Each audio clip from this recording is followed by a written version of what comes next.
Hi friends, Shri Swami Samarth. आज बघा आपण कुठे चाललो।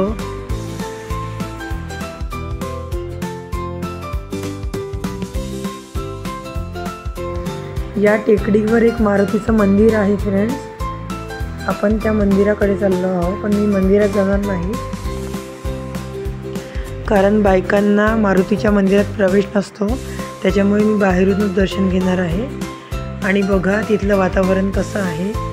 चढताना ते वडाचं झाड दिसत आहे तुम्हाला, हे बघा खूप सुंदर असं ते वडाचं झाड आहे। आणि तिकडे तळं आहे त्या साईडला, आणि इकडल्या साईडनी पण एक तळं आहे।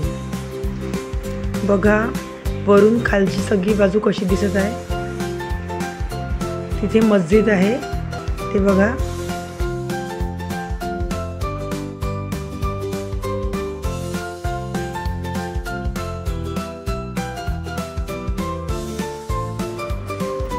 हे बघा मारुतीचं मंदिर, आणि हेच ते वडाचं झाड जिथे वडसावित्रीला बायका पूजा करतात।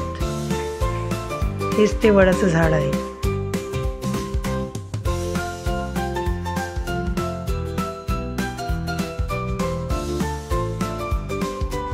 आणि इकडे तिन्ही बाजूला पाणीच पाणी आहे। ते तळं बघा, आणि परत त्या साईडने तिथे मागे पण तळं आहे, आणि या साईडनी पण तळं आहे। तिन्ही बाजूला तळे आहे इथं। आणि ते बघा तिथे पाणी साचलेलं आहे पावसाचं।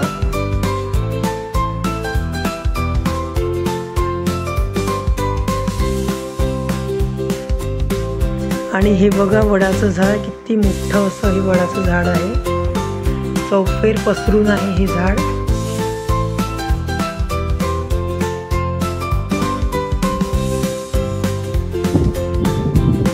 आणि मंदिराच्या मागच्या बाजूला सुद्धा एक तळं आहे। ते तळं मी तुम्हाला दाखवते झूम करून आता।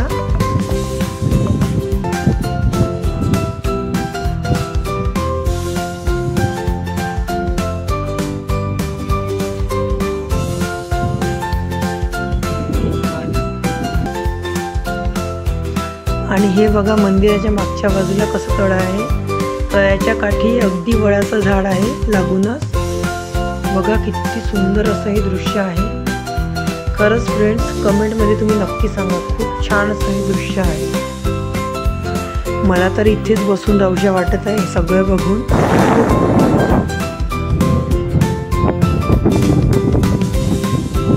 बघा फ्रेंड्स, बघा वातावरण कसं आहे। तुम्ही इथे एकदा तरी या फ्रेंड्स। आणि ही जागा म्हणजे अशी काही पर्यटन स्थळ म्हणून नाही आहे। आमच्या शेताकडे जाताना ही जागा आम्हाला पडते रोजच। हे टेकडीवर आहे, हे मंदिर टेकडीवर आहे, आणि टेकडीवरच हे झाडसुद्धा आहे, आणि हे चौफेर तळेसुद्धा या टेकडीवरून व्यवस्थित असे दिसते। आणि आता आम्ही आमच्या शेतात जाण्यासाठी निघालेलो, आणि आता बघा आम्ही जायसाठी निघालो फ्रेंड्स।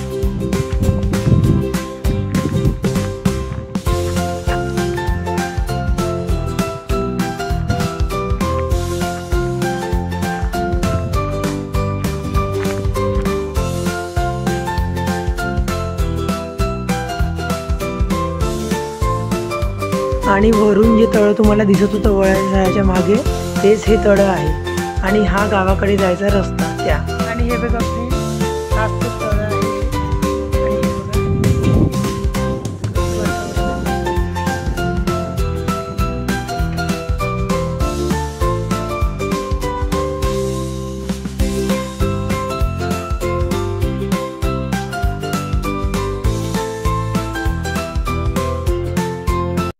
हे हे बघा रस्त्यामध्ये म्हशी शेळ्या चरत आहे।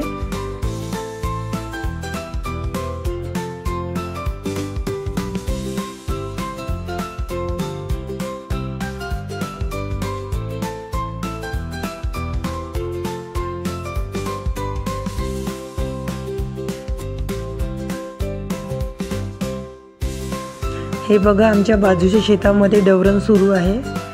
कापसाच्या झाडाला डवरत आहे।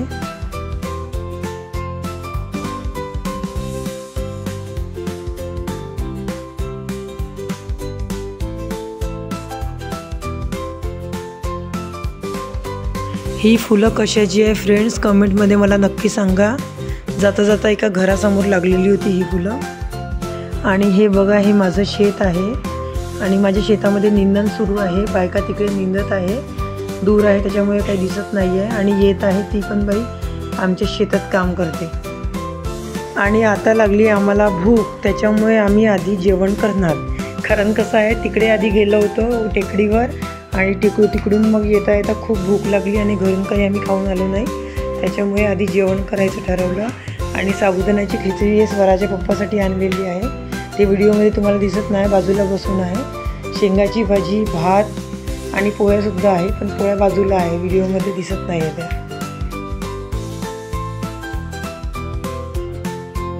स्वराच्या पप्पाचा उपवास असल्यामुळे मी साबुदाणा आणला त्यांच्यासाठी, पण त्यांनी बाजूला जाऊन खाताय साबुदाणा आणि आम्ही इकडे जेवण करत आहोत.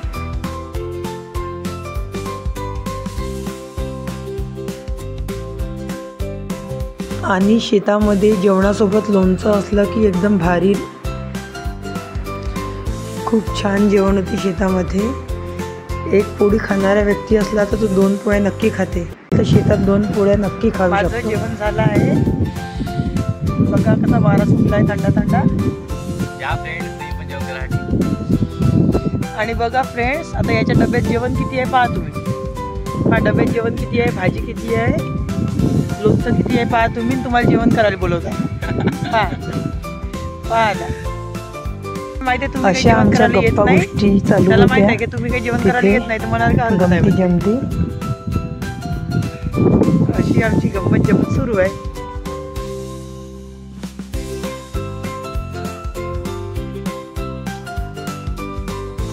बघा, शेतातून काम करून त्या बायका घरी जात आहे. रस्त्याने दिसत आहे बघा. हे बघा फ्रेंड्स, आता शेतातलं काम झालेलं आहे, थोडंसं बाकी आहे, त्यांनी करत आहे. आता मी निघत आहो घरी जायसाठी. हे बघा,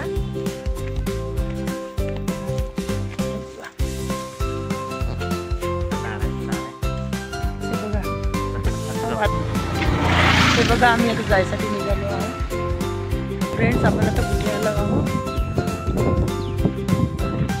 हे बघा. नाही, लॉक लावून आहे अंदर. हे बघा, लॉक लावून आहे इथे आतमध्ये. आणि हे बघा, थांबा मी तुम्हाला झूम करू. हे बघा, हे वाघोबाचं देवस्थान आहे या शेतामध्ये.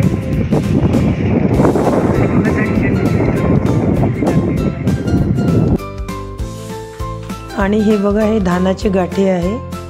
इथे 8 दिवसानंतर धानाचं रोवणं लागणार आहे. व्हिडिओ आवडला असेल तर एक छोटीशी कमेंट करा आणि लाईक आणि सबस्क्राईब करा. तोपर्यंत बाय बाय.